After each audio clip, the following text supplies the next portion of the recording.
নমস্কার, এসপিইএন চ্যানেলে আপনাদের স্বাগত। এই মুহূর্তে আইএফএ ফ্রন্টের সবচেয়ে বড় খবর হলো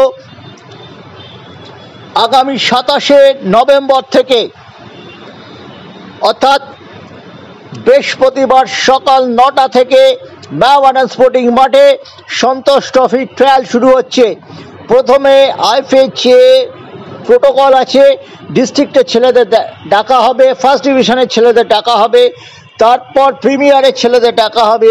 এবং এখানে আইএফএ যারা স্কাউট করে রেখেছেন, কিছু স্কাউট ছিল, অমিত ভদ্র, অতনু ভট্টাচার্য, সঞ্জয় সেন, দীপেন্দু বিশ্বাসদের মতো,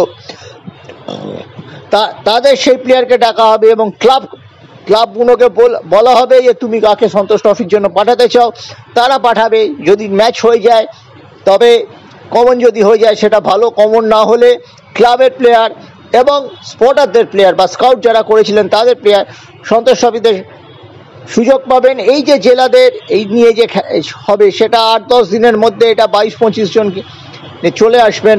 এরপরে আসবে প্রিমিয়ারের ক্লাবগুলোর প্লেয়ার, তাদের প্রতিনিধি, পাশাপাশি বেঙ্গল সুপার লিগের জন্য কিছু প্লেয়ার ড্রাফটে চলে যাবেন। সেই সব মাথায় রেখে এই যে সন্তোষ ট্রফি যে 21 জন খেলোয়াড় চাকরি পেয়েছিলেন, এটা একটা বিশাল অ্যাচিভমেন্ট। তার জন্য সন্তোষ ট্রফি ট্রায়ালে এবার বেশ ভালো ভিড় হবে। অনেকেই সন্তোষ ট্রফি খেলে নিজের ভাগ্য গড়ে নিতে চাইবেন, এরকম আশা করা হচ্ছে।